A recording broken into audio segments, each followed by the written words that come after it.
사순절 첫째 주일을 맞이했습니다. 오늘도 우리 성부, 성자, 성령 하나님 은혜가 여러분과 함께하기를 바랍니다. 오늘 사는 현대인들은 누구나 근심 걱정을 하나 가득 안고 살아갑니다.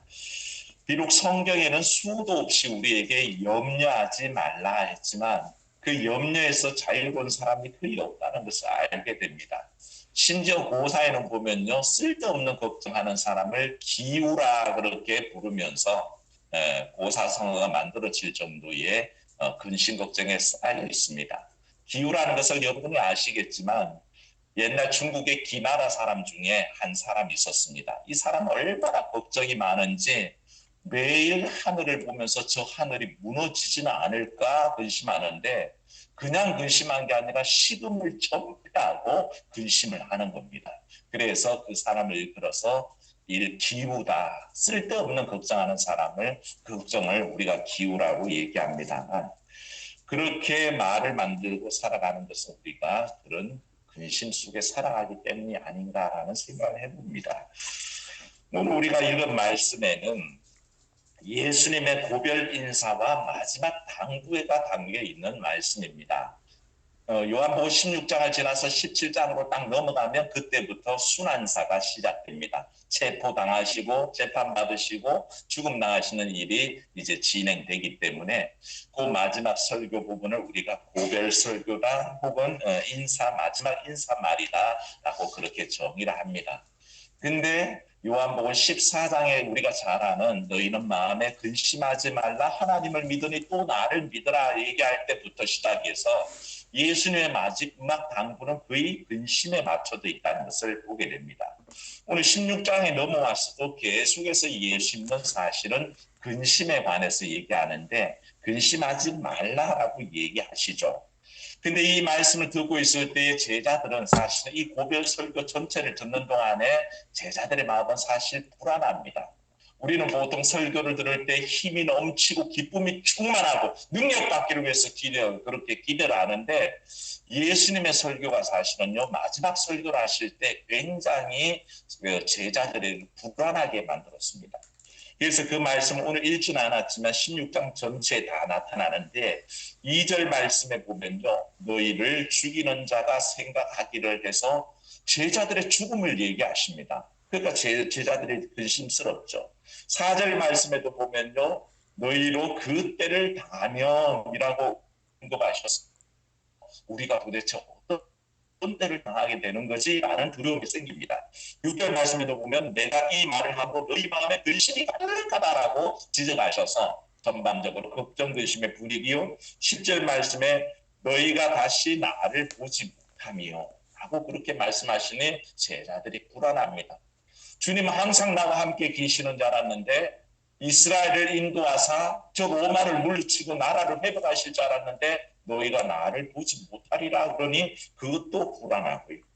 12절 말씀에도 너희가 감당하지 못하리라 라고 하는 부정적인 말을 통해서 근심스럽습니다. 결정적으로 오늘 읽었던 말씀의 첫 구절이 되는 16절 말씀을 보십시오. 거기에 보면 조금 있으면 너희가 나를 보지 못하겠고 라고 얘기하고 계십니다. 그러니까 이 말씀을 듣고 있는 제자들이 불안할 수밖에 없는 겁니다. 근심스러울 수밖에 없다는 것입니다. 그래서 서로 수근수근하고 의문을 합니다. 조금 있으면 나를 보지 못한다는 저 말씀이 무슨 뜻이지? 도대체 아버지께로 가신다는 그 말이 무슨 의미일까? 도대체 무슨 말씀하시는지 모르겠다라고 그렇게 얘기를 합니다. 그야말로 제자들이 예수님 이 말씀 들을 때 우리가 보통 쓰는 말인데요. 그냥 멘붕이 와버린 겁니다. 멘탈이 붕괴되어서 도대체 주님께서 이 말씀을 왜 하시는 것이 알 수가 없었다는 겁니다. 제자들이 지금까지 예수님을 따라오면서 기대한 바대로면 이 16장의 예수님의 설교는 다 거꾸로입니다. 그들은 예수님을 기대하고 쫓아왔습니다. 예수님께서 그 나라를 회복하셔야 됩니다. 로마를 물리치고 이스라엘의 지상나라를 회복해 주셔야 됩니다. 그리고 자신들도 그때가 되면 예수님 옆자리에 한 자리씩 꿰차고 앉기를 기대하고 있었습니다. 지금 만약에 예수님께서 깃발을 높이 세우시고 야 이제 전쟁이다. 우리가 로마를 한판 붙자, 그리고 저들을 몰아내자 그러면 그들은 준비가 돼 있었습니다. 왜? 예루살렘에 올라올 때에 예수님께서 검을 준비하라 그랬거든요. 그래서 검을 챙겨봤더니 있습니다. 그렇게 검을 준비하러 왔습니다. 검을 가지고 언제든지 싸우라 그러면 준비한 대로 싸울 준비가 돼 있다는 것입니다. 주님께서 순환 예고를 하실 때도 베드로는 그 길을 나아가면서 항변했었습니다. 주님, 이런 일이 어떻게 있겠습니까? 왜 주님이 십자가에 못 박혀 죽으십니까? 그럴 수 없습니다. 그러다가 된통 욕을 먹었죠. 사단아 내 뒤로 물러가라. 그렇게 욕을 먹을 만큼 베드로는 강경하게 이 주의 뜻이 바로 자기가 원하는 주의 나라가 지상에 이를 것을 기대하고 있었다는 것을 반증합니다. 그랬는데 지금에 와서 하시는 말씀이 승리에 대한 말씀하시는 게 아니라 죽음에 대해서 말씀하시고 떠나간다 말씀하시니 제자들이 얼마나 두렵고 혼돈과 근심에 가득할 수밖에 없겠습니까? 그게 바로 이 현실에 있는 제자들의 모습입니다. 그런데 이 말씀이 전해지는 이 상황 속에서 우리는 제자들의 생각과 예수님의 생각이 완전히 극명하게 차이 난다는 것을 깨닫게 됩니다. 제자들은 자신들이 예수님께서 세상의 왕국을 건설하시고 그 왕국을 통해서 자기들의 유익이 세워지는 데 관심이 있었습니다. 그게 자신들의 관심입니다. 그런데 이게 위태로워졌죠. 그게 근심거리가 되는 것이고요. 예수님께서는 여기에서 사실은 제자들이 하고 있는 근심을 하지 않습니다. 예수님이 오히려 근심하고 계신 것은 간단합시다. 거룩한 근심. 근심에도 거룩한 게 있는지는 잘 모르겠습니다만 저는 이 용어를 만들어 놓고도 늘 과연 가능한가? 근심이란 게 거룩한가? 라고 생각해 보기는 합니다만 주님의 근심을 굳이 얘기하자면 거룩한 근심이라는 것입니다. 예수님께서 전혀 십자가의 구속의 길을 걸어갈 때 담담하게 걸어갔다고 생각하지 마십시오. 그건 우리가 메시아에 대해 만들어 놓은 착각입니다. 종려주일에 예루살렘으로 걸어 들어가시는 그 당당하신 예수님을 생각하고 우리는 예수님의 행보가 늘 당당했다라고 생각하지만 착각입니다. 예수님은요, 이 일 때문에 얼마나 근심하고 얼마나 번민하신지 모릅니다. 마태복음 26장에 보면요, 겟세마네에서 기도할 때 제자들에게 당부하신 말씀이 그겁니다. 심히 고민하고 슬퍼하사. 주님께서는 겟세마네에서 기도하실 때 심히 고민하고 슬퍼하셨다고 그랬습니다. 그리고 말씀하시기를 내 마음이 너무 고민하여 죽게 되었으니, 그게 제자들에게 주님께서 하셨던 말씀입니다. 내가 너무 고민되어 죽게 되었으니 너희는 여기 머물러 나와 함께 깨어 있어라. 그게 주님의 부탁이었습니다. 주님도 그렇게 고민하고 번민하고 슬퍼하시면서 그 길을 결단하셨던 겁니다. 그러니까 주님께서 당당하게 하셨다고요? 아니요. 근심하고 계셨습니다. 근데 그건 다른 근심이 아니라 온 인류를 구원하기 위한 거룩한 근심을 하고 계셨던 겁니다. 이 장면에서 생각해 보십시오. 제자들은 어떻게 하면 주님 옆자리에 앉아서 세상 다스릴 권사나 얻을까? 내가 어떻게 하면 좀 더 유익을 가질까? 어떻게 하면 권력을 얻어볼까? 그거 궁리할 때에 주님은 어떻게 하면 이 사람들을 위해서 죽을까? 어떻게 하면 십자가에 매달려서 그 보혈로 이 사람들의 죄를 씻을까? 그걸 생각하고 있다는 것입니다. 같은 자리에 있는데 같은 상황인데 전혀 다른 생각을 하고 있다는 것을 깨닫게 되는 거죠. 그게 바로 주님의 모습과 제자들의 모습의 다른 점인 것을 우리가 알게 됩니다. 근데 이 말씀 속에서 우리가 안타깝게 바라봐야 되는 것은 이 제자들의 모습이 우리 모습이라는 것입니다. 주의 거룩한 근심과 달리 세상적인 근심에 빠져 있었던 제자들의 모습이 바로 저와 여러분들의 모습이라는 게 안타깝다는 것입니다. 우리의 현재 안타까움 속에 끊임없이 제자들이 제기하는 그게 도대체 무슨 말이야? 도대체 왜 지금이라는 의문을 내뱉고 있을 때 우리도 똑같이 그렇게 얘기한다는 것입니다. 사람 여러분, 사순절 첫째 주일을 맞이했지 않습니까?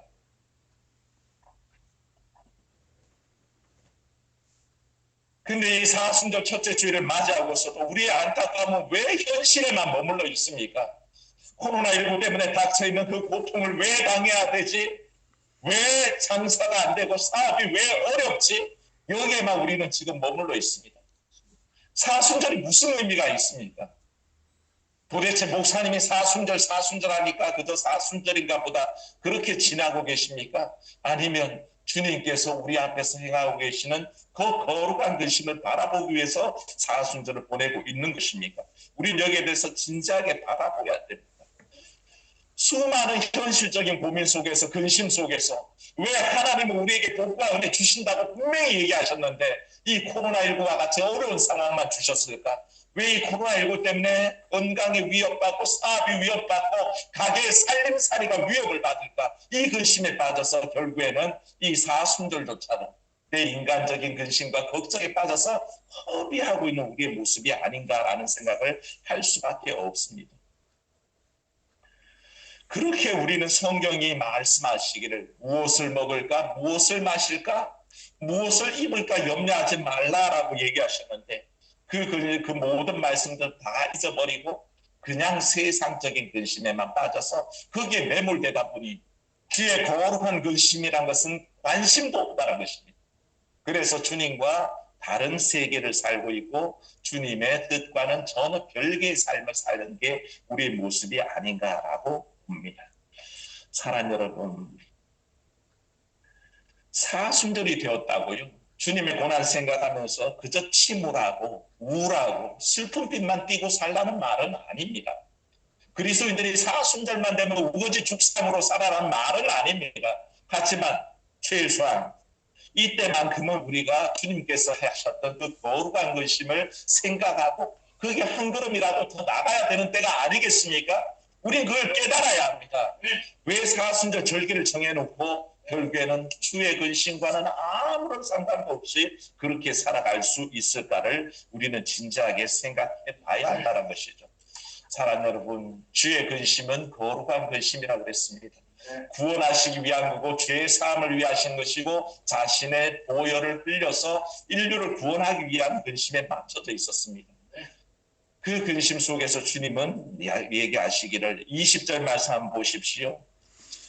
예, 읽을 수 있는 분들 같이 한번 읽어보겠습니다. 20절 내가 진실로 너희에게 이르노니 너희는 곡하고 애통하겠으나 세상은 기뻐하리라. 너희는 근심하겠으나 너희 근심이 도리어 기쁨이 되리라. 아멘. 22절도 한번 읽어봅니다. 지금은 너희가 근심하나 내가 다시 너희를 보리니 너희 마음이 기쁠 것이요 너희 기쁨을 빼앗을 자가 없으리라. 아멘. 제자들은 여전히 근심 가운데 빠져 있지만 주님께서는 이 근심이 끝까지 간다라고는 얘기하지 않습니다. 세상적인 관점으로만 본다면 예수님께서 고난당하시고 못 박히시고 죽임당하시는 것이 세상 사람들, 박해하는 사람들, 핍박하는 사람들에게는 기쁨이 되지만 제자들에게는 곡하고 애통할 일처럼 보여진다는 겁니다. 겉보기에는 그렇다는 것입니다. 왜? 주의 부재하심이 생겨나는 것 같기 때문에 그렇다는 것입니다. 그러나 그것이 전부는 아니라는 것입니다. 오히려 그 뜻을 깨달으면 우리가 세상적인 근심에 빠져 있는 것이 아니라 주께서 행하시는 그 거룩한 근심에 동참하다 보면 주님의 길이 보입니다. 주께서 어디로 걸어가시는지도 보이고 주님께서 이루고자 하는 그 나라의 본질도 보여진다는 것입니다. 그저 사순절에 내 먹을 것, 내 입을 것, 내 마실 것만 빠져있다가 보면 보이지 않아서 세상 근심밖에 할 수 없지만 주의 거룩한 근심에 동참하다 보면 주께서 나에게 베풀어 주시려는 것이 무엇이고 또 그것을 향해서 가시는 길이 어떤 길이고 그리고 내가 어떤 길을 행해야 될지를 알게 된다는 것입니다. 그럼 어떻게 되겠습니까? 그 근심이 기쁨으로 바뀌어지는 역사가 있는 줄로 믿습니다. 그때서야 우리는 거룩한 근심 속에서 바로 주께서 우리에게 행하실 영생의 기쁨과 그 구원의 감격을 깨닫게 된다는 것입니다. 사랑하는 여러분, 현실의 걱정에 너무 근심에 매여 살지 마십시오. 우리가 그게 매여 있는 동안 우리는 신앙이 왜곡돼 버립니다. 매일 기도하며 구합니다. 사업과 산업이 복을 받기를 원합니다. 자녀들이 잘 되고 좋은 직장 가고 좋은 대학에 들어가기를 그렇게 기도하고 살고 있습니다. 우리 주님은 그 기도에 응답하시는 분인 줄로 믿습니다. 주님 분명히 그 기도에도 응답하시는 것은 사실입니다. 그러나 우리가 그런 간구를 할 때에 그 기도의 주권자이신 주님, 그 기도를 응답하실 주인이신 주님은 인정하고 계시냐는 것입니다. 그게 우리의 안타까움이 있습니다. 매일 그렇게 구하고 살지만 실제로는 그 모든 계획과 모든 내 뜻들을 줄 나열하면서 주님은 아바타가 되주세요. 주님은 내가 시키는 대로만 내 일을 이루어 주세요. 내가 기도하는 대로 착착착착 다 배령하는 그런 서빙하는 사람처럼 주님은 계세요. 혹시 우리는 그렇게 살지 않냐는 것입니다.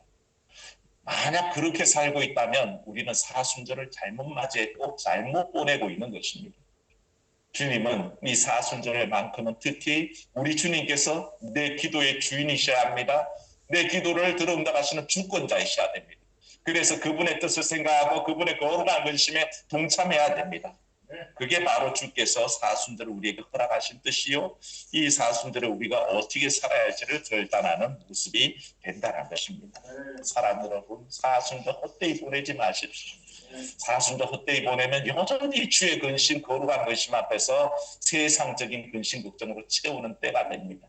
오히려 그것은 다 잠재우고 우리를 향하신 그 구원의 그 놀라운 계획 속에 한 걸음 한 걸음 더 가까이 가십시오. 지금 여러 번 사순절이 들어서면서 반복하고 있지만 말씀 가까이 하십시오. 말씀을 가까이 하는 것은 주의 뜻을 깨닫는 일입니다. 최소한 성경을 다 보지 못해도 복음서라도 보시고 아니면 복음서에 나오는 순환사라도 묵상하십시오. 그래서 나를 향한 주의 구원의 뜻을 깨달으십시오. 더 기도하십시오. 주께서 근심하는 바가 뭔지를 알게 됩니다. 내가 그동안 정신없이 내 일신상에만 기도만 해왔다면 이제 이 사순절에 주의 뜻을 알게 하옵소서. 주께서 나를 향하셔서 베풀어 주신 그 사랑을 깨닫게 하옵소서. 그 기도에 집중하다 보면 우리는 주의 거룩한 근심을 알게 됩니다. 더 찬양하십시오. 찬양하는 중에 세상적인 근심이 바뀌어서 영적인 기쁨을 얻도록 인도하신다는 겁니다. 그게 바로 우리가 사순절에 집중하고 그래서 그 속에서 거룩한 근심에 동참하는 모습이 될 것입니다. 사랑 여러분, 염려하지 말라 하셨으니 염려하지 마십시오. 그저 세상 근심에 매여서 코로나19의 어려움 때문에 그 걱정 붙들고 지금도 이 사순절에 헤매고 계시지 마시고 그건 내려놓으시란 대로 다 내려놓으시고 오히려 주님께서 행하고 계신 그 거룩한 근심에 나도 한 걸음 더 가까이 나아갈 수 있기를 주의 이름으로 축원합니다. 은혜로우신 하나님 아버지, 사순절 첫째 주일을 맞이하여서 우리의 삶을 돌아봅니다. 너희는 근심하지 말라 하였었는데 우리는 여전히 근심 가운데 있습니다. 그런데 그 근심이 주님께서 행하시는 거룩한 근심이냐 할 때에 그렇지 않습니다. 우리는 오늘도 주께서 그 십자가의 형보와 구속의 사역을 위해서 거룩한 근심하실 때에 우리는 무엇을 먹을까, 무엇을 마실까, 무엇을 입을까 때문에 세상적인 근심 걱정에 얽매여 살고 있습니다. 우리의 연약함을 용서하여 주시옵소서.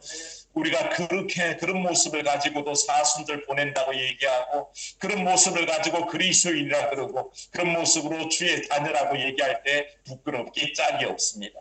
하나님 용서하여 주시고 이때만큼이라도 더 주의 거룩하신 그 근심 가운데 동참하게 하사 주님 가신 발걸음을 이해하게 하시고 주님 걸어가신 그 길을 이해하게 하시고 그래서 그 한 걸음 더 나아갈 수 있는 결단이 있도록 인도하여 주시옵소서.